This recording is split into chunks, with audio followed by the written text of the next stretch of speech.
So I chose to cover dictatorship as a leadership style, and dictatorship focuses on leaders and no one else. So it is a type of leadership where the person is in control over all decision making, even for a team or a company or whatever they're going through. A leader using this style tends to receive feedback from their team, but then they use their own decision um, to make the decision. Dictatorship style leaders tend to have their own moral code, so they use their own experiences, their own observations, and their own ideas to create judgments. They use these to control the group. So most of the time, they use rewards and punishments to generate loyalty. Um, this tends to deem a compliant and unquestionable support, which means that people who are under this dictator just do whatever he says and don't question it. Even if there's a different policy, they still follow the leader to give compliance. So, history wise, if you look back on dictatorship, originally it focused on a dictator, and that was first done by the Roman Senate in 510 BC. They used a dictator for emergency purposes, so such as rebellion, if something were to happen in their community, the dictator would be able to take control and make the decisions of what's going to happen. Later on, dictators held authority over other politicians, so they couldn't be held legally responsible for their actions, but they couldn't be in office for longer than 6 months. They also changed the Roman law and the Constitution, but they couldn't use any public money other than what the Senate would give them, and they couldn't leave Italy in that time. So most dictators left their office and wouldn't even be able to complete their task, even if their 6 months' time had happened. So there are some advantages and some disadvantages of dictatorship. So dictatorial leaders can reduce the impact of mistakes. They can encourage short-term productivity increases. There is a chain of command in the leadership style, therefore, it's not random people making decisions. They can produce some consistent results depending on what's happening.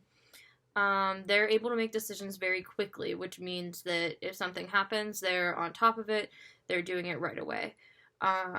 They can provide direction for small groups or large groups. But some disadvantages of dictatorship or dictatorial leadership means that there's a lot of negative feedback given because they're the one making the decisions. They're the one who are choosing what happens, even if other people think things should happen in a different way.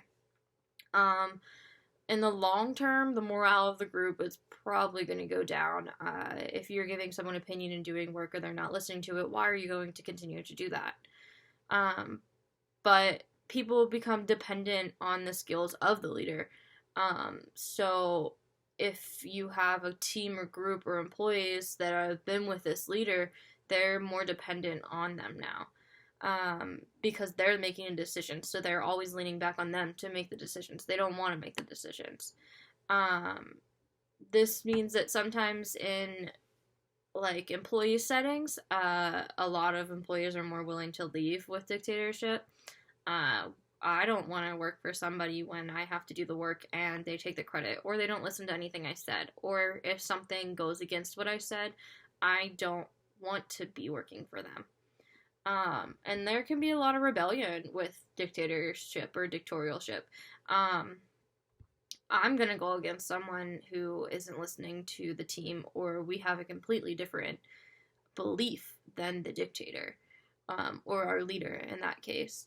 And sometimes that disencourages innovation. Why am I putting effort and why am I doing things when it doesn't matter? He's gonna go against it, he or she, and they're gonna choose something different.